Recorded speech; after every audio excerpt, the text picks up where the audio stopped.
കൂടുതൽ സമയം നമ്മൾ സ്പെൻഡ് ചെയ്ത് കുറേ വർക്ക് ചെയ്ത് കഴിഞ്ഞാൽ കുറേ പൈസ ഉണ്ടാക്കാം.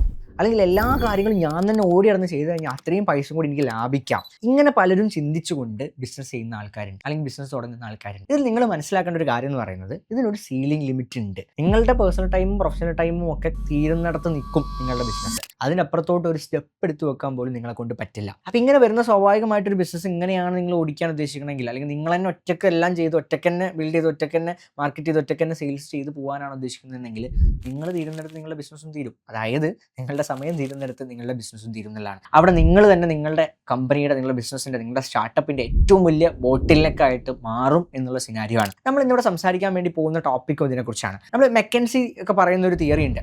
Businesses with strategic partnerships grows 5 times faster than businesses that operate alone എന്നുള്ളതാണ്.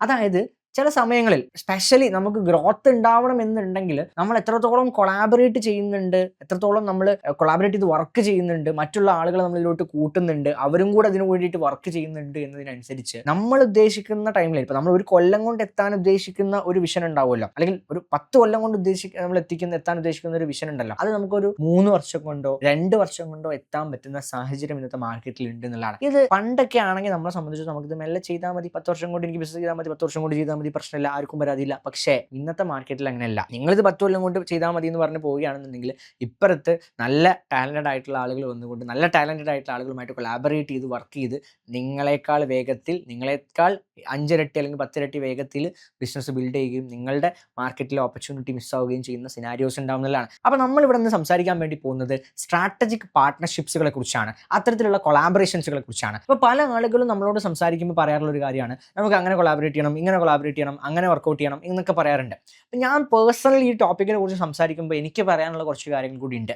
അതിൽ 1-2 കാര്യങ്ങൾ പറയുകയാണെന്നുണ്ടെങ്കിൽ, ഞാൻ എപ്പോഴും ഒരു ഇൻഡസ്ട്രി എക്സ്പാൻഷനോ കാര്യങ്ങളോ ചെയ്യാൻ ഉദ്ദേശിക്കുന്നുണ്ടെങ്കിൽ, അതല്ലെങ്കിൽ നമുക്ക് എക്സ്പീരിയൻസ് ഇല്ലാത്തൊരു ഇൻഡസ്ട്രിയിൽ കൈ വെക്കാൻ ഉദ്ദേശിക്കുന്നുണ്ടെങ്കിൽ, അവിടെ ടൗണിലെ ഏറ്റവും best, top in the town എന്നൊക്കെ പറയുന്ന പോലെ ഏറ്റവും ബെസ്റ്റ് ആയിട്ടുള്ള എക്സ്പെർട്ടൈസ് ആയിട്ടുള്ള ആളുകളുമായിട്ടാണ് നമ്മൾ എന്ത് ചെയ്യുക, കൊളാബറേറ്റ് ചെയ്യുക. അത് മിക്കപ്പോഴും നമ്മൾ ശ്രമിക്കാറുള്ളത് നമ്മളെക്കാൾ നന്നായിട്ട് ആ ഒരു ഏരിയയിൽ ആക്ട് ചെയ്യുന്ന ആ പ്രൊഫഷൻ, ആ ഒരു പെർട്ടിക്കുലർ ഏരിയയിൽ എക്സ്പെർട്ടൈസ് ഉള്ള, എക്സലൻസ് ഉള്ള ബ്രാൻഡുകളുമായിട്ടോ അവിടുത്തെ ടാലൻറ്റുകളുമായിട്ടോ ആയിരിക്കും, അല്ലെങ്കിൽ പ്രൊഫഷണൽസുമായിട്ടോ ആയിരിക്കും നമ്മൾ കൊളാബറേറ്റ് ചെയ്യുന്നുണ്ടാവുക. അപ്പോൾ നമുക്ക് അത്രയും കൂടി പ്രോസസ്സ് അവിടെ എന്താവും, ഫാസ്റ്റർ ആവാനും എഫക്റ്റീവ് ആവാനും, നമുക്കതിൽ ഒരുപാട് ഫോൾസുകളും ഫെയിലേഴ്സുകളും മിസ്റ്റേക്സുകളൊക്കെ അവോയ്ഡ് ചെയ്യാനും, നമ്മളുടെ ക്യാഷ് ബേണിങ് വരെ കുറക്കാനും നമുക്ക് അതുകൊണ്ട് പറ്റിയിട്ടുണ്ടെന്നുള്ളതാണ്.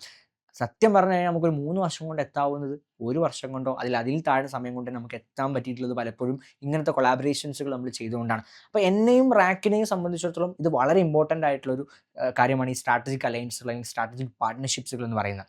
അപ്പോൾ ഇന്നത്തെ വീഡിയോയിൽ നമ്മൾ സംസാരിക്കാൻ പോകുന്നത്, നിങ്ങൾക്കും ഇത്തരത്തിൽ നിങ്ങളൊരു സ്റ്റാർട്ടപ്പ് അല്ലെങ്കിൽ നിങ്ങളൊരു ബിസിനസ് ബിൽഡ് ചെയ്യുന്ന ആളുകൾ എന്നുള്ള രീതിയിൽ നിങ്ങൾക്ക് എന്തെല്ലാം കാര്യങ്ങൾ ഈ സ്ട്രാറ്റജിക് പാർട്ട്ണർഷിപ്പ് ചെയ്യുമ്പോൾ ശ്രദ്ധിക്കണം, അതുപോലെ നിങ്ങൾ എങ്ങനെയൊക്കെ ഇത് ചെയ്യണം, എന്തെങ്കിലും നിങ്ങളിത് ചെയ്യണം എന്നുള്ളതൊക്കെയാണ്. അപ്പോൾ അതിൽ ഫസ്റ്റ് ഒരു പോയിന്റ് പറയുകയാണെന്നുണ്ടെങ്കിൽ, വൈ പാർട്ട്ണർഷിപ്പ് മാറ്റേഴ്സ് എന്നുള്ളതാണ്. അതിന് നിങ്ങൾ പാർട്ട്ണർഷിപ്പ് ചെയ്യുകയാണെന്നുണ്ടെങ്കിൽ അതെന്തിന് നിങ്ങൾ പാർട്ട്ണർഷിപ്പ് ചെയ്യണം എന്നുള്ളതും, അതുപോലെ തന്നെ അതിൻ്റെ ഒരു 6ഓളം ബെനിഫിറ്റ്സും നമുക്ക് ചർച്ച ചെയ്യാം.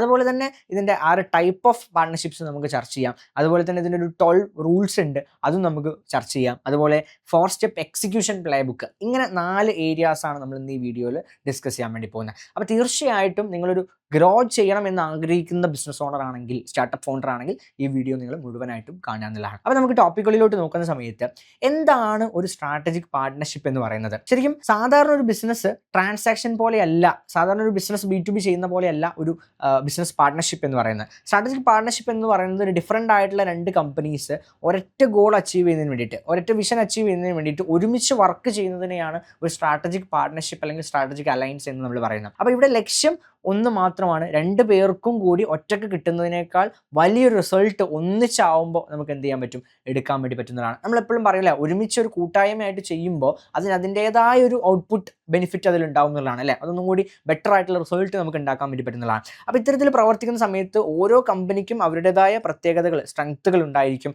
അതുപോലെ തന്നെ ഒരു കമ്പനിയുടെ സ്ട്രെങ്ത്ത് മറ്റൊരു കമ്പനിയുടെ വീക്ക്നെസ് ആയിരിക്കും.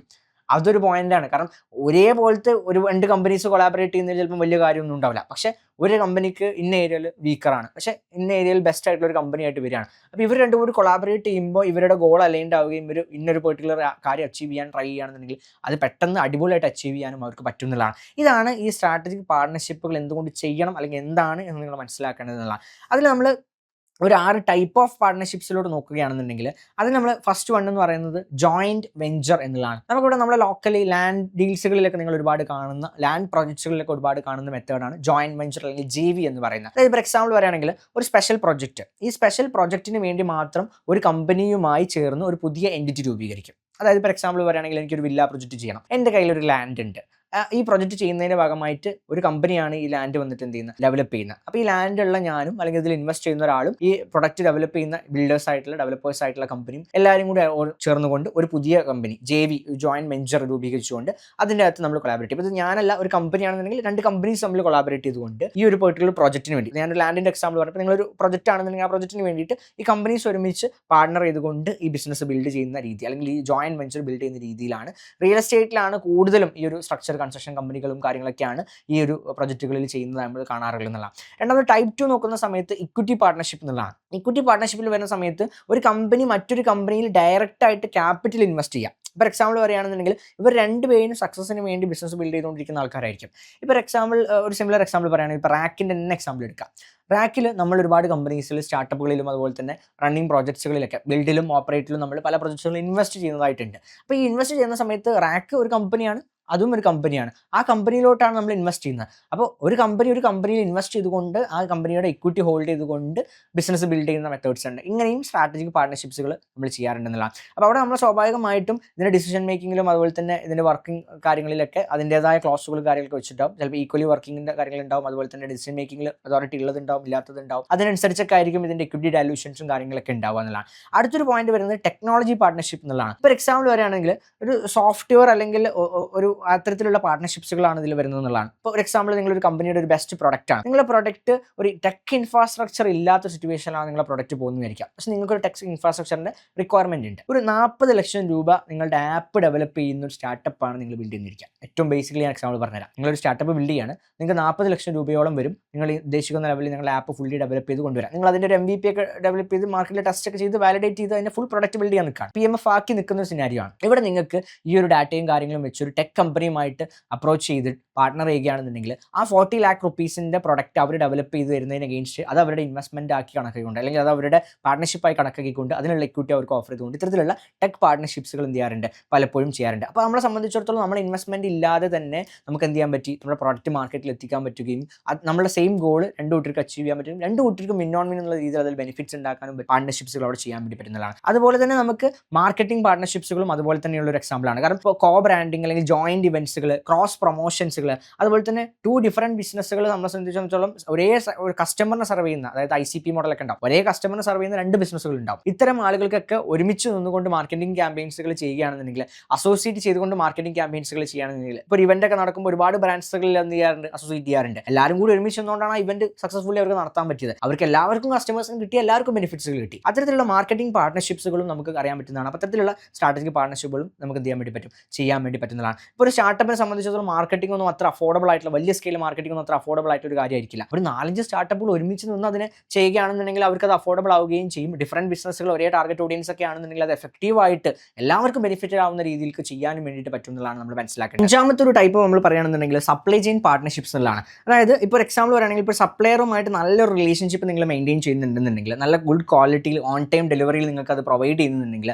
അവരായിട്ട് നമ്മളൊരു അസോസിയേഷൻ ഒക്കെ ചെയ്യുകയാണെന്നുണ്ടെങ്കിൽ നല്ല രീതിയിൽ നിങ്ങളുടെ പ്രോപ്പർ ആയിട്ടുള്ള സപ്ലൈ ചെയിൻ സിസ്റ്റം അവർ നിങ്ങൾക്ക് പ്രയോറിറ്റി തരാനും അതുപോലെ തന്നെ നിങ്ങൾക്ക് ലോ പ്രൈസസിൽ തരാനൊക്കെ ബെനിഫിഷ്യൽ ആവുന്ന രീതിയിലുള്ള പാർട്ണർഷിപ്പ് നിങ്ങൾക്ക് ചെയ്യാൻ വേണ്ടി പറ്റുന്നതാണ്. അതുപോലെ അടുത്തൊരു 6ാമത്തെ ഒരു കേസ് നോക്കുകയാണെന്നുണ്ടെങ്കിൽ ചാനൽ പാർട്ണർഷിപ്സ് എന്നുള്ളതാണ്. അതായത് പരസ്പരം നെറ്റ്വർക്സുകൾ ഉപയോഗിച്ചുകൊണ്ട് പ്രൊഡക്റ്റ് സെല് ചെയ്യുന്ന ആൾക്കാരുണ്ട്. ഫോർ എക്സാമ്പിൾ പറയുകയാണെങ്കിൽ ക്രോസ് സെല്ലിങ്. അതുപോലെ തന്നെ ഒരു എക്സാമ്പിൾ പറയുകയാണെങ്കിൽ ഇപ്പോൾ ഒരു കമ്പനിക്ക് ഒരു പ്രൊഡക്റ്റ് അല്ലെങ്കിൽ കസ്റ്റമർ ഉണ്ട്. ആ കസ്റ്റമറെ സംബന്ധിച്ചിടത്തോളം ഞാൻ എക്സാമ്പിൾ സിമ്പിൾ ആയിട്ട് പറഞ്ഞുതരാം. ഇപ്പോൾ ഞാൻ ഒരു ബിസിനസ് ചെയ്യുന്ന ഒരാളാണ്. ഞാനൊരു സെറ്റ് ഓഫ് പ്രോഡക്റ്റുകൾ എന്ത് ചെയ്യുന്നുണ്ട്, ഒരു ടാർഗറ്റ് ഓഡിയൻസിന് സെല് ചെയ്തുകൊണ്ടിരിക്കുന്നവരുണ്ട്. ഇതേ കമ്പനീൻ്റെ ഇതേ ടാർഗറ്റ് ഓഡിയൻസിന് എന്നെ സെല് ചെയ്യാൻ പറ്റുന്ന മറ്റൊരു ചെറിയ പ്രൊഡക്റ്റുമായിട്ടുള്ള ഒരു കമ്പനി എന്നെയുമായി അസോസിയേറ്റ് ചെയ്യുകയാണെന്നുണ്ടെങ്കിൽ, ഒരു ചാനൽ പാർട്ണർഷിപ്പ് ചെയ്യുകയാണെന്നുണ്ടെങ്കിൽ എൻ്റെ കസ്റ്റമേഴ്സിന് എന്ത് ചെയ്യാൻ വേണ്ടി പറ്റും, ഇതേ പ്രൊഡക്റ്റുകൾ ക്രോസ് സെല് ചെയ്യാൻ വേണ്ടി പറ്റും. ക്രോസ് സെല്ലിംഗ്, അപ്സെല്ലിംഗ്, റീസെല്ലിംഗ് എന്നൊക്കെ പറയുന്ന മോഡൽസിൽ ഇത് വർക്കൗട്ട് ചെയ്യാൻ വേണ്ടി പറ്റും. അത്തരത്തിലുള്ള ചാനൽ പാർട്ണർഷിപ്സുകൾ ഇതിൽ നടക്കാറുണ്ടെന്നുള്ളതാണ്. അപ്പോൾ ഞാനിതിൽ നേരത്തെ പറഞ്ഞ സപ്ലൈ ചെയിൻ പാർട്ണർഷിപ്പിലൊക്കെ കുറച്ചുകൂടി നിങ്ങൾക്ക് മനസ്സിലാവുന്ന രീതിയിൽ ഞാനൊരു ഐഡിയ പറയുകയാണെന്നുണ്ടെങ്കിൽ, ഇപ്പോൾ എക്സാമ്പിൾ പറയാം, ഒരു FMCG പ്രൊഡക്റ്റ് ചെയ്യുന്ന ഒരാളാണെന്നുണ്ടെങ്കിൽ, പ്രൊഡക്റ്റ് ബേസ്ഡ് ബിസിനസ് ചെയ്യുന്ന ഒരാൾ, അവർക്ക് ഏകദേശം ഒരു 20 അല്ലെങ്കിൽ ഒരു 10-20 രാജ്യത്തോട്ട് എക്സ്പോർട്ട് ഉണ്ട്, ഡിസ്ട്രിബ്യൂട്ടേഴ്സ് ഉണ്ട്, അവരുടെ ചാനൽസ് ഉണ്ട്, പോയിക്കൊണ്ടിരിക്കുന്ന ഒരു കമ്പനിയാണെന്ന് വിചാരിക്കുക. റെപ്യൂട്ടഡ് ആയിട്ടുള്ള ഒരു വലിയ ബ്രാൻഡ്. എക്സാമ്പിൾ നിങ്ങളൊരു X ബ്രാൻഡിനെ എടുക്കാം. നിങ്ങളൊരു FMCG പ്രോഡക്റ്റ് ബിൽഡ് ചെയ്തിട്ട് നാട്ടിൽ അത്യാവശ്യം ലൊക്കാലിറ്റിയിലൊക്കെ കൊടുത്ത് നല്ല റെസ്പോൺസിബിലിറ്റി നിൽക്കുന്ന പ്രൊഡക്റ്റാണ്. നിങ്ങൾ ഇവരുമായിട്ട് കൊളാബറേറ്റ് ചെയ്യുകയാണെന്നുണ്ടെങ്കിൽ ഒറ്റയടിക്ക് നിങ്ങളുടെ പ്രൊഡക്റ്റ് ഇത്രയും രാജ്യങ്ങളിലോട്ട് ഇത്രയും സിസ്റ്റത്തിലോട്ട് അവർക്ക് ജസ്റ്റ് പ്ലഗ് ആൻഡ് പ്ലേ പോലെ നിങ്ങളുടെ പ്രൊഡക്റ്റ് എന്ത് ചെയ്യാൻ വേണ്ടി പറ്റും, എത്തിക്കാൻ വേണ്ടി പറ്റും. നിങ്ങളുടെ പ്രൊഡക്ഷൻ അത്രയും നിങ്ങൾക്ക് സ്കെയിൽ ചെയ്യാൻ പറ്റുമെന്നുണ്ടെങ്കിൽ, അവർക്ക് നിങ്ങളെ ബാക്ക് ചെയ്യാൻ പറ്റുമെന്നുണ്ടെങ്കിൽ, ഈവൻ അവരുടെ പ്രൊഡക്ഷൻ യൂണിറ്റ് വരെ നമുക്ക് യൂസ് ചെയ്യാൻ പറ്റുന്ന രീതിയിലൊക്കെ ഒരു എക്സ്പാൻഷനും സ്കെയിലിങ്ങിലൊക്കെ പോസിബിലിറ്റി ഉണ്ടാവും. കാരണം അവർക്ക് already proven supply chain system, proven മാർക്കറ്റും പ്രൂവൺ ഡിസ്ട്രിബ്യൂട്ടേഴ്സും അവിടെ ഉണ്ടാവും. സോ ജസ്റ്റ് നിങ്ങളുടെ പ്ലഗ് ആൻഡ് പ്ലേ ചെയ്ത് നിങ്ങളുടെ പ്രൊഡക്റ്റ് അവിടെ എത്തിക്കാൻ പറ്റി കഴിഞ്ഞാൽ ഇപ്പോൾ 100 പ്രൊഡക്റ്റ് ചെയ്യുന്നത് നിങ്ങൾക്ക് ഒരു 10,000 പ്രൊഡക്റ്റിലോട്ട് എത്തിക്കാൻ പറ്റുന്ന രീതിയിലുള്ള പാർട്ട്ണർഷിപ്സ്, ഈ സ്ട്രാറ്റജിക് പാർട്ട്ണർഷിപ്സിലൂടെ നിങ്ങൾക്ക് നേടാൻ വേണ്ടി പറ്റുന്നതാണ്. സോ നമ്മൾ പറഞ്ഞു വന്നൊരു കാര്യം എന്ന് പറഞ്ഞത്, ഇത്തരത്തിൽ പാർട്ട്ണർഷിപ്സിലൂടെ നിങ്ങളുടെ ബിസിനസ്സിന് വലിയ രീതിയിൽ നിങ്ങൾക്ക് ഗ്രോ ചെയ്യാനുള്ള ഓപ്പർച്യൂണിറ്റീസ് അവിടെ ഉണ്ട്. അതിൻ്റെ ടൈപ്സുകളാണ് നമ്മളിപ്പോൾ ഡിസ്കസ് ചെയ്തത്. ഇനി നമ്മൾ നെക്സ്റ്റ് ഡിസ്കസ് ചെയ്യാൻ വേണ്ടി പോകുന്നത്, നിങ്ങൾ ഒരു പാർട്ട്ണർഷിപ്പ് ചെയ്യുന്ന സമയത്ത് എന്തൊക്കെ റൂൾസുകളാണ് നിങ്ങൾ അതിൻ്റെ അകത്ത് ഫോളോ ചെയ്യേണ്ടതെന്നുള്ളൊരു കാര്യമാണ്. അപ്പോൾ അതിൽ നോക്കുകയാണെന്നുണ്ടെങ്കിൽ, പാർട്ട്ണർഷിപ്പ് എന്ന് പറയുമ്പോൾ ഒരിക്കലും ഒരു പേപ്പറിൽ മാത്രം ഒതുങ്ങുന്ന ഒരു കാര്യമല്ല പാർട്ട്ണർഷിപ്പുകൾ എന്ന് പറയുന്നത്. അതിൽ റൂൾ നമ്പർ 1 എന്നുള്ള രീതിയിൽ നമ്മൾ ഡിസ്കസ് ചെയ്യുന്നത്, you don't have to search for leads alone എന്നുള്ളതാണ്. അതായത് ഒന്നിലധികം പാർട്ട്നേഴ്സ് ഉണ്ടെങ്കിൽ ഒന്നിലധികം ലീഡ് സോഴ്സസ് നിങ്ങളുടെ കയ്യിലുണ്ട്. കാരണം അവർക്കും ലീഡ്സ് വരുന്നുണ്ട്, അവർക്കും കസ്റ്റമേഴ്സ് വരുന്നുണ്ട്. അത്തരത്തിൽ നിങ്ങൾക്ക് മിക്സ്ഡ് ആയിട്ട് എന്ത് ചെയ്യാൻ പറ്റും, ബിസിനസ് ചെയ്യാൻ വേണ്ടി പറ്റുന്നതാണ്. രണ്ടാമത്തെ വെച്ചാൽ നിങ്ങളുടെ ടീമിലുള്ള ഗ്യാപ്സ് പാർട്ട്ണർഷിപ്പിലൂടെ ഫില്ല് ചെയ്യാൻ വേണ്ടി പറ്റുന്നതാണ്. അതായത് ഇപ്പോൾ നിങ്ങളുടെ ടീമിൽ വീക്കർ ആയിട്ടുള്ള ഒരു ഏരിയ, ഇപ്പോൾ ഞാൻ പറയുമ്പോൾ ഒരു ഓൾറെഡി ഇപ്പോൾ റൺ ചെയ്യുന്ന ബിസിനസ്സിൽ നിങ്ങളുടെ മാർക്കറ്റിംഗ് ഏരിയ ഭയങ്കര വീക്ക് ആയിട്ടുള്ള ഒരു ഏരിയ ആയിട്ടാണ് നിങ്ങൾ പോയിക്കൊണ്ടിരിക്കുന്നത്. നിങ്ങൾക്ക് എങ്ങനെയായാലും ശരിയാവുന്നില്ല. അതേസമയം നിങ്ങളൊരു മാർക്കറ്റിംഗ് പാർട്ട്ണർഷിപ്പ് ചെയ്യുന്ന സമയത്ത് അത് ഏറ്റവും ബെസ്റ്റ് ആയിട്ട് ചെയ്യുന്ന ആളുകൾ വന്ന് ചെയ്യുമ്പോൾ നിങ്ങളുടെ ബിസിനസ്സിനകത്ത് നല്ല രീതിയിൽ ഹെൽത്തിയർ ആയിട്ട് ഗ്രോത്ത് ഉണ്ടാക്കേണ്ടതെന്നുള്ളതാണ്. അപ്പോൾ നിങ്ങളുടെ ഗ്യാപ്പുകൾ ഫില്ല് ചെയ്യാൻ ഇത് സഹായിക്കുന്നതാണ്. റൂൾ നമ്പർ 3 പറയുകയാണെന്നുണ്ടെങ്കിൽ, don't try to solve tough problems alone. അതായത് മാർക്കറ്റിലുള്ള ചില പ്രശ്നങ്ങൾ ഉണ്ടാവും, ഇത് നമ്മൾ സോൾവ് ചെയ്യാൻ പോയി കഴിഞ്ഞാൽ നമുക്ക് ഒരുപാട് ബേൺ ചെയ്യേണ്ടി വരും, ഒരുപാട് ടഫ് ആയിട്ടുള്ള പ്രശ്നങ്ങളായിരിക്കും, അത് നമുക്ക് ഒരുപാട് കോംപ്ലിക്കേഷൻസ് ഉണ്ടാക്കും. എന്നിട്ട് സോൾവ് ചെയ്ത് കഴിഞ്ഞാൽ എല്ലാവർക്കും ബെനിഫിഷ്യൽ ആയിട്ടുള്ള കാര്യങ്ങളായിരിക്കും. അപ്പോൾ ഒരുമിച്ച് സോൾവ് ചെയ്ത് കഴിഞ്ഞാൽ അത്രയും എല്ലാവർക്കും ബെനിഫിഷ്യൽ ആവുകയും ചെയ്യും, ഏറ്റവും ബെറ്റർ ആയിട്ട് ചെയ്യാനും വേണ്ടി പറ്റുന്നതാണ്. അടുത്ത ഒരു 4ാമത്തെ പോയിന്റ് പറയുകയാണെന്നുണ്ടെങ്കിൽ, പാർട്ട്നേഴ്സിനോട് ഒന്നിച്ച് വർക്ക് ചെയ്യുമ്പോൾ അവരുടെ ടൂൾസും അതുപോലെ തന്നെ അവരുടെ വർക്കിംഗ് മെത്തേഡ്സും ഒക്കെ നമുക്ക് പഠിക്കാൻ പറ്റും. അവരുടെ മെത്തേഡും അവരുടെ ബിസിനസ് മോഡലും അതൊക്കെ അലൈൻഡാക്കി മനസ്സിലാക്കി അതിനനുസരിച്ച് ഒരു ഗ്രോത്ത്, അതിനനുസരിച്ച് സിസ്റ്റംസ് നമ്മളുടെ ബിസിനസ്സിലും നമ്മളുടെ കമ്പനിയിലും ഇംപ്ലിമെന്റ് ചെയ്യാനൊക്കെ നമുക്ക് പറ്റുന്നതാണ്. പിന്നെ വേറെ ഒന്ന് പറയുകയാണെന്നുണ്ടെങ്കിൽ, പാർട്ട്നേഴ്സുമായിട്ട് ഒന്നിച്ച് വർക്ക് ചെയ്യുന്ന സമയത്ത് നിങ്ങളുടെ ലീഡർഷിപ്പ് സ്കില്ല് ഇംപ്രൂവ് ആവാനും അതുപോലെ തന്നെ ഡിസിഷൻ മേക്കിംഗ് ഭയങ്കര ഫാസ്റ്റ് ആവാനും ഒക്കെ നിങ്ങൾക്ക് ബെനിഫിഷ്യൽ ആവുന്നതാണ്. ചില സമയങ്ങളിൽ, ചില കേസസിൽ, ചില സിനാരിയോസിൽ എന്ത് ചെയ്യാറുണ്ട്, ഇതിൽ ഡിസിഷൻസിന്റെ ബേസിൽ കൂടുതൽ ഡിസ്കഷൻസ് പോയിട്ട് കോംപ്ലിക്കേറ്റഡ് ആവുന്ന സിനാരിയോസ് ഉണ്ട്. അതില്ലാതെ നിങ്ങൾ നോക്കാൻ വേണം, അതിനൊരു ടൈം ലൈൻ വെച്ചിട്ടൊക്കെ നിങ്ങൾ പ്ലാൻ ചെയ്യുക. അപ്പോൾ ഒരു പാർട്ട്ണർഷിപ്പിൽ ഡിസിഷൻ എടുക്കുകയാണെന്നുണ്ടെങ്കിൽ 2 കൂട്ടരാണെന്നുണ്ടെങ്കിലും ആ ഡിസിഷൻ്റെ ഫൈനൽ ഇത്ര ഡേയ്സിനുള്ളിൽ ഇത്ര ടൈമിനുള്ളിൽ ചെയ്തിരിക്കണം എന്നൊക്കെയുള്ള ക്ലോസ് നേരത്തെ നിങ്ങൾ എന്ത് ചെയ്യുക, വെക്കുക എന്നുള്ളതാണ്. അതുപോലെ തന്നെ പാർട്ട്ണർഷിപ്സ് ചെയ്യുന്ന സമയത്ത് ഒരു ക്ലിയർ ആയിട്ടുള്ള ട്രാൻസ്പെറൻ്റ് ആയിട്ടുള്ള കമ്മ്യൂണിക്കേഷൻ ബോത്ത് ഓഫ് പാർട്ടീസ് തമ്മിൽ ക്ലിയർ ആയിട്ട് ഉണ്ടായിരിക്കണം എന്നുള്ളത് നിർബന്ധമായിട്ടുള്ള ഒരു കാര്യമാണ്. അതുപോലെ തന്നെ this is the most important, both sides should get benefit. അതായത് ചുമ്മാ ഒരാളെ ഹെൽപ്പ് ചെയ്യാൻ വേണ്ടിയിട്ട് പാർട്ട്ണർഷിപ്പ് ഒന്നും ചെയ്യത്തില്ല. 2 കൂട്ടർക്കും ബെനിഫിറ്റ് ഉള്ള രീതിയിലുള്ള ഒരു പാർട്ട്ണർഷിപ്പ് ആയിരിക്കണം ചെയ്യേണ്ടത്. അതൊരു കമ്മിറ്റ്മെന്റിന്റെ പുറത്തായിരിക്കരുത് ചെയ്യേണ്ടത്. അത് പിന്നീട് നിങ്ങൾക്ക് ചിലപ്പം ഭാവിയിൽ പ്രശ്നങ്ങളൊക്കെ ഉണ്ടാവും. അപ്പോൾ കൃത്യമായിട്ടുള്ള ബെനിഫിറ്റ്സ് എന്താണ്, അവരുടെ കാര്യങ്ങൾ എന്താണ്, അത് കൃത്യമായിട്ട് കമ്മ്യൂണിക്കേറ്റ് ചെയ്തിട്ട് വെക്കുക എന്നുള്ളതാണ്. അതുപോലെ തന്നെ ബി ഫ്ലെക്സിബിൾ. കാരണം ചെറിയ ടാസ്ക് ഒക്കെ ഡെലിഗേറ്റ് ചെയ്യുക. അതുപോലെ തന്നെ നമ്മളെ സംബന്ധിച്ചിടത്തോളം നിങ്ങൾ ബിസിനസ് സ്കെയിൽ ചെയ്യാൻ വേണ്ട സ്ട്രാറ്റജിയിൽ മാത്രം നിങ്ങൾക്ക് ഫോക്കസ് ചെയ്യാൻ വേണ്ടി പറ്റും. അപ്പോൾ അത്തരത്തിൽ നിങ്ങൾക്ക് ഒരു ഫ്ലെക്സിബിൾ ആയിട്ടുള്ള മോഡലിൽ നിങ്ങളുടെ ഗ്രോത്തിൽ ഫോക്കസ് ചെയ്തുകൊണ്ട് നിങ്ങൾക്ക് ചെയ്യേണ്ട വർക്കുകൾ ചെയ്യാനുള്ള ആൾക്കാരെ ഏൽപ്പിച്ചുകൊണ്ട് അവർക്ക് ഡെലിഗേറ്റ് ചെയ്തുകൊണ്ട് നമുക്ക് ഫ്രീ ആയിട്ടിരുന്നുകൊണ്ട് നമ്മുടെ ബിസിനസ്സിനെ ഗ്രോ ചെയ്യാനുള്ള അടുത്ത സ്റ്റേജിലോട്ട് കൊണ്ടുപോകാനുള്ള കാര്യങ്ങൾ പ്ലാൻ ചെയ്യാനും അതുപോലെ തന്നെ അനലൈസ് ചെയ്യാനൊക്കെ വേണ്ടിയിട്ട് പറ്റുന്നതാണ്, റിസർച്ച് ചെയ്യാനൊക്കെ പറ്റുന്നതാണ്. അതുപോലെ തന്നെ when you share cost you get the speed and energy of doing business. അതായത് ഒരേ കോസ്റ്റ് തന്നെ ആയിരിക്കും, 2 പേരും കൂടെ ഒരുമിച്ചെടുക്കുകയാണെന്നുണ്ടെങ്കിൽ 2 പേർക്കും അത് ബെനിഫിഷ്യൽ ആണ്. കോസ്റ്റ് കുറക്കാൻ വേണ്ടി പറ്റുന്നുണ്ട്, അത് മാത്രമല്ല സ്പീഡ് കൂട്ടാൻ വേണ്ടി പറ്റുന്നുണ്ട്, എനർജി കൂട്ടാൻ വേണ്ടി പറ്റുന്നുണ്ട് നിങ്ങളുടെ ബിസിനസ്സിൽ എന്നുള്ള ഇങ്ങനെ കുറച്ച് കാര്യങ്ങളൊക്കെയാണ് നമുക്ക് മെയിൻലി ഇതിൻ്റെ ബെനിഫിറ്റ് സൈഡിലോട്ട് വരുന്ന സമയത്ത് അല്ലെങ്കിൽ ഇതിൻ്റെ റൂൾ സൈഡിലോട്ട് വരുന്ന സമയത്ത് നിങ്ങൾ ശ്രദ്ധിക്കേണ്ടതുമായിട്ടുള്ള കാര്യങ്ങളായിട്ട് എനിക്ക് പറയാനുള്ള സംഗതി എന്ന് പറയുന്നത്. ഇനി ഇതിൻ്റെ അകത്ത് അടുത്ത് ഞാൻ പറയാൻ പോകുന്നതിൻ്റെ ഒരു എക്സിക്യൂഷൻ പ്ലേ ബുക്കിനെ കുറിച്ചാണ്. അതായത് ഫസ്റ്റ് നിങ്ങൾ നോക്കേണ്ട ഒരു സ്റ്റെപ്പ് എന്താണെന്ന് വെച്ച് കഴിഞ്ഞാൽ അലൈൻമെൻറ്റ് ഫേസ് എന്നുള്ളതാണ്. അതായത് ഇപ്പോൾ ഒരു പ്രോപ്പർ SWOT അനാലിസിസ് നടത്തിക്കൊണ്ട് ഫസ്റ്റ് നിങ്ങൾ ഐഡൻറ്റിഫൈ ചെയ്യേണ്ട കാര്യം വെച്ചാൽ ഓരോരുത്തരുടെയും ഇപ്പോൾ ഈ അലൈൻ ചെയ്യുന്ന പാർട്ട്ണർഷിപ്പ് ചെയ്യുന്ന ഓരോരുത്തരുടെയും സ്ട്രെങ്ത് എന്താണ്, പാർട്ട്ണർഷിപ്പ് എന്താണ്, സ്ട്രെങ്ത് എന്താണ്, വീക്ക്നെസ് എന്താണ്, ഓപ്പർച്യൂണിറ്റീസ് എന്താണ്, ത്രെറ്റ് എന്താണ്. ഇത്തരത്തിൽ നിങ്ങൾ എന്ത് ചെയ്യണം, പ്രോപ്പർ ആയിട്ടൊരു അനാലിസിസ് 2 പാർട്ടിയുടെ സൈഡിലും നടത്തിയിട്ടായിരിക്കണം ഈ പ്രോജക്റ്റിലോട്ട് നിങ്ങൾ കൈ കൊടുക്കേണ്ടതെന്നുള്ള അല്ലെങ്കിൽ ഈ ഒരു ഗോളിലോട്ട് നിങ്ങൾ കൈ കൊടുക്കേണ്ടതെന്നുള്ളതാണ്. അതാണ് സ്റ്റെപ്പ് 1 എന്നുള്ളത്. സ്റ്റെപ്പ് 2 എന്ന് പറയുന്നത് ഫോർമലൈസിങ് ദ അഗ്രിമെന്റ് എന്നുള്ളതാണ്. അതിൻ്റെ ബേസിസിലായിരിക്കണം നിങ്ങൾ പ്രോപ്പർ ആയിട്ടുള്ള ആ ഗോൾസും അതൊക്കെ സ്പെസിഫിക് ആയിട്ട് മെഷറബിൾ ആയിട്ടുള്ള രീതിയിൽ അതിൻ്റെ ടൈം ബൗണ്ടും കാര്യങ്ങളൊക്കെ വെച്ചുകൊണ്ടായിരിക്കണം നിങ്ങൾ എന്ത് ചെയ്യേണ്ടത്, സെറ്റ് ചെയ്യേണ്ടതെന്നുള്ളതാണ്. അതനുസരിച്ച് അനുസരിച്ചായിരിക്കണം നിങ്ങൾ എന്ത് ചെയ്യേണ്ടത്, ഇതിൻ്റെ എഗ്രിമെൻറ്റ്സും കാര്യങ്ങളൊക്കെ ഫോം ചെയ്യേണ്ടതെന്നുള്ളതാണ്. അപ്പോൾ രണ്ട് കൂട്ടർക്കുള്ള ക്ലിയർ ആയിട്ടുള്ള ബെനിഫിറ്റ്സ് എന്താണ്, ഇതെല്ലാം ആ ഒരു എഗ്രിമെൻറ്റിൽ മെൻഷൻഡ് ആയിരിക്കണം എന്നുള്ളതും കൂടി നിങ്ങൾ ശ്രദ്ധിക്കുക എന്നുള്ളതാണ്. പിന്നെ ഒരു റിട്ടേൺ കോൺട്രാക്ട് ആയിട്ട് തന്നെ, അതായത് പ്രോപ്പർ ഒരു ഡോക്യുമെൻ്റ് ആയിട്ട് തന്നെ അത് നിങ്ങൾ ചെയ്യണം. വാക്കാലല്ല ഇത് ചെയ്യേണ്ടത്, പ്രോപ്പർ റിട്ടേൺ കോൺട്രാക്ട് ആയിട്ട് തന്നെ ചെയ്തിരിക്കണം. അത് പറ്റുമെങ്കിൽ CA അല്ലെങ്കിൽ ഏതെങ്കിലും എക്സ്പെർട്ട് അഡ്വൈസറി ടീമുകളൊക്കെ വെച്ച് ഒരു മീഡിയേറ്റർ വെച്ചുകൊണ്ട് ചെയ്ത് കഴിഞ്ഞാൽ, അല്ലെങ്കിൽ ഒരു നോട്ടറി ഒക്കെ ചെയ്ത് കഴിഞ്ഞാൽ ബെറ്റർ ആണ്. അത് കുറച്ചും കൂടി ഒരു ക്രെഡിബിലിറ്റി അതിന് ഉണ്ടാക്കും എന്നുള്ളതാണ്. പിന്നെ അതുപോലെ തന്നെ ഇതിൻ്റെ എക്സിറ്റ് സ്ട്രാറ്റജിയും അതിനകത്ത് മെൻഷൻഡ് ആയിരിക്കണം. ഇതിൻ്റെ എക്സിറ്റ് എന്താണ്, ഇപ്പോൾ ഈ ഒരു സ്ട്രാറ്റജിക് പാർട്ട്ണർഷിപ്പ് അല്ലെങ്കിൽ സ്ട്രാറ്റജിക് അലയൻസിൽ നിന്ന് ഏതെങ്കിലും ഒരു പാർട്ടി എക്സിറ്റ് ചെയ്യുകയാണെങ്കിൽ അതിൻ്റെ ഫോർമാലിറ്റീസ് എന്താണ്, അതിൻ്റെ ബെനിഫിറ്റ് സൈഡ് എന്തൊക്കെയായിരിക്കും, അതിന് എന്തൊക്കെ എടുക്കാൻ പറ്റും, ഇങ്ങനത്തെ കാര്യങ്ങളും അതിൽ ക്ലിയർലി മെൻഷൻഡ് ആയിരിക്കണം എന്നുള്ളതാണ്. അതുപോലെ ഒരു സ്റ്റെപ്പ് 3 നോക്കുന്ന സമയത്ത് നമുക്ക് എന്താണ്, മാനേജിങ് ആൻഡ് നർച്ചറിങ് എന്നുള്ളതാണ്. ഇതിൽ എന്തൊക്കെ കാര്യങ്ങൾ ആരൊക്കെ ഏതൊക്കെ മാനേജ് ചെയ്യണം, അപ്പോൾ ഇവർ തമ്മിലുള്ള അലയൻസുകൾ മാനേജ് ചെയ്യാനുള്ള ഒരു റിലേഷൻഷിപ്പ് മാനേജർ നമുക്ക് ഉണ്ടായിരിക്കണം. അതായത് നമ്മൾ ആരാണ് അതിൻ്റെ റെസ്പോൺസിബിലിറ്റി എടുക്കേണ്ടത്, നമ്മൾ ഈ 2 കമ്പനീസ് തമ്മിലുള്ള അലയൻസ് അല്ലെങ്കിൽ ഈ സ്ട്രാറ്റജിക് പാർട്ട്ണർഷിപ്പിൻ്റെ റിലേഷൻഷിപ്പ് മാനേജർ എന്നുള്ള രീതിയിൽ ഇതിൻ്റെ ഡീറ്റെയിൽസും ഇതിൻ്റെ കമ്മ്യൂണിക്കേഷൻസ് ഒക്കെ റെസ്പോൺസിബിൾ ആയിട്ടുള്ള ഒരു പേഴ്സൺ ഇതിനുള്ളിൽ ഒരാൾ ഉണ്ടായിരിക്കണം എന്നുള്ളതാണ്. അതുപോലെ തന്നെ റെഗുലർ ചെക്കിൻസ്, ഇതിൽ കറക്റ്റ് ആയിട്ടുള്ള രീതിയിലാണോ നമ്മൾ ഉദ്ദേശിക്കുന്ന റോഡ് മാപ്പിലാണോ പോകുന്നത്, അതിന് കൃത്യമായിട്ടുള്ള റെഗുലർ ആയിട്ടുള്ള മീറ്റിംഗ്സുകളാണെങ്കിലും പ്രോപ്പർ ആയിട്ടുള്ള ഫീഡ്ബാക്കുകളാണെന്നുണ്ടെങ്കിലും പ്രോപ്പർ ആയിട്ടുള്ള ട്രെയിനിങ്ങുകളാണെന്നുണ്ടെങ്കിലും ഒക്കെ നമ്മൾ പ്രോപ്പർ കണ്ടക്ട് ചെയ്തുകൊണ്ട് തന്നെ ഒരു പ്രോപ്പർ ചെക്കിൻ ചെയ്തുകൊണ്ടിരിക്കണം. നമ്മൾ എന്തെങ്കിലുമൊക്കെ പാർട്ണർഷിപ്പ് ചെയ്ത് വെച്ചിട്ട് അതങ്ങനെയാണ്ട് ആയിക്കോളും എന്ന് വിചാരിക്കലല്ല, അത് പ്രോപ്പറായി നടക്കുന്നുണ്ടെന്ന് നിങ്ങൾ ഉറപ്പുവരുത്തണം. അത് നിങ്ങൾ ഉദ്ദേശിക്കുന്ന ഗോളിൽ നിങ്ങൾ ഉദ്ദേശിക്കുന്ന അലൈൻഡ് ആയിട്ടുള്ള ഡയറക്ഷനിൽ തന്നെയാണ് പോയിക്കൊണ്ടിരിക്കുന്നത് എന്ന് നിങ്ങൾ ഉറപ്പുവരുത്തണം. അത് റോങ് ഡയറക്ഷനിലേക്ക് പോവാതെ നിങ്ങൾ മേക്ക് ഷുവർ ചെയ്യണം എന്നുള്ളതാണ്.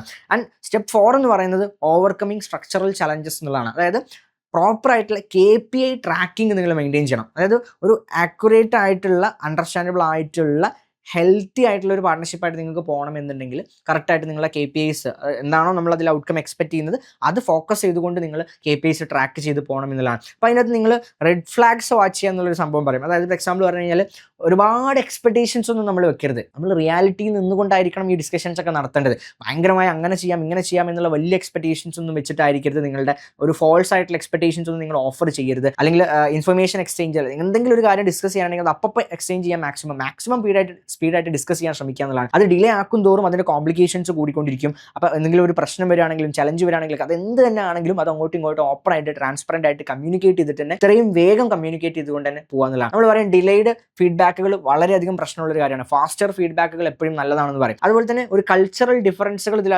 സ്വാഭാവികമായിട്ട് നമുക്ക് ഉണ്ടാവും. പല കമ്പനീസ് തമ്മിലും പല കൾച്ചറൽ ഡിഫറൻസുകൾ ഉണ്ടാവും. അപ്പോൾ അത് അലൈൻഡ് ആക്കാൻ മാക്സിമം നോക്കുക. അതിൽ കൾച്ചറൽ ഡിഫറൻസുകൾ ഉണ്ടെങ്കിൽ അത് മനസ്സിലാക്കിക്കൊണ്ട് അങ്ങോട്ടും ഇങ്ങോട്ടും റെസ്പെക്ട് ചെയ്തുകൊണ്ട് നമുക്ക് പോകാൻ വേണ്ടി പറ്റണം എന്നുള്ളത് നിങ്ങൾ ശ്രദ്ധിക്കുക എന്നുള്ളതാണ്.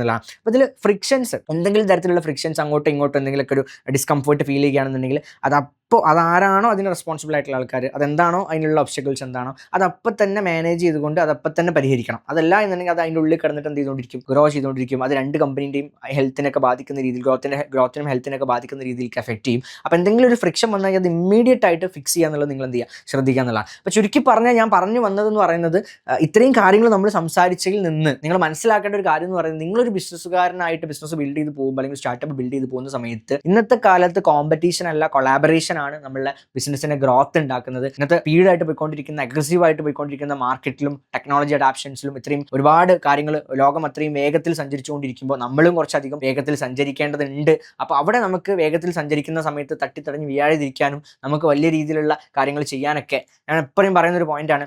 ഒറ്റയ്ക്ക് നടക്കുന്ന സമയത്ത് നമുക്ക് വേഗത്തിൽ നടക്കാൻ പറ്റുമായിരിക്കും ചിലപ്പം, പക്ഷേ കുറേ ദൂരം സഞ്ചരിക്കാൻ പറ്റുന്നുണ്ടാവില്ല എന്നൊക്കെ പറയും. അതുപോലെ തന്നെ കൂട്ടായിട്ട് നടക്കാൻ നമുക്ക് കൂടുതൽ സഞ്ചരിക്കാൻ പറ്റും, കൂടുതൽ ലോങ്ങിൽ സഞ്ചരിക്കാനൊക്കെ പറ്റും. അപ്പോൾ അങ്ങനത്തെ കുറേ കൊളാബറേഷൻസിനുള്ള സാധ്യതകൾ അവിടെ ഉണ്ട്.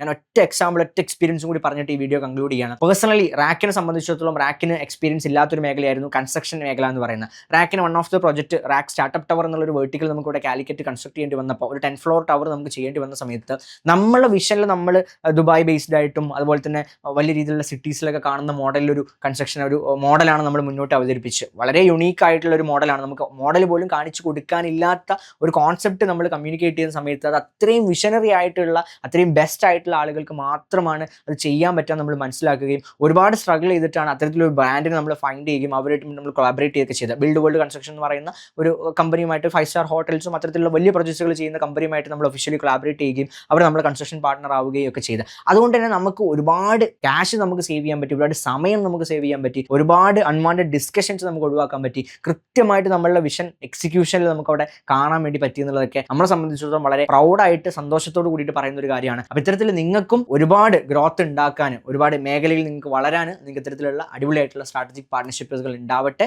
അത് തീർച്ചയായിട്ടും നിങ്ങൾ പാർട്ണർഷിപ്സുകൾ ചെയ്യണം. ചെയ്യുന്ന സമയത്ത് നമ്മൾ ഇന്ന് ഡിസ്കസ് ചെയ്ത ടോപ്പിക്സുകളും കാര്യങ്ങളൊക്കെ നിങ്ങൾ കൃത്യമായിട്ട് മൈൻഡിൽ വെക്കുക, കൃത്യമായിട്ട് ശ്രദ്ധിക്കുക എന്നുള്ളതും കൂടി ഉറപ്പുവരുത്തുക. ഓക്കെ, അപ്പോൾ നെക്സ്റ്റ് ഒരു വീഡിയോയിൽ നമുക്ക് എന്തായാലും തീർച്ചയായിട്ടും കാണാം. എപ്പോഴും പറയുന്ന പോലെ തന്നെ നിങ്ങൾക്ക് ഇത്തരത്തിലുള്ള ഇൻഫോർമേറ്റീവ് ആയിട്ടുള്ള കോണ്ടന്റുകളും കാര്യങ്ങളും നമ്മുടെ എക്സ്പീരിയൻസും നമ്മൾ പഠിക്കുന്ന കാര്യങ്ങളൊക്കെ നിങ്ങൾക്ക് ഷെയർ ചെയ്യാൻ നമുക്ക് താല്പര്യമുണ്ട്. അപ്പോൾ നിങ്ങൾക്ക് ഏതെങ്കിലും മേഖലകളെ കുറിച്ച് സ്പെസിഫിക് ആയിട്ട് അറിയണം അല്ലെങ്കിൽ പരിചയപ്പെടുത്തണം എന്നൊക്കെ ആഗ്രഹിക്കുന്നുണ്ടെങ്കിൽ തീർച്ചയായിട്ടും കമന്റിൽ രേഖപ്പെടുത്തുക. അടുത്തൊരു വീഡിയോയിൽ കാണാം. Signing off.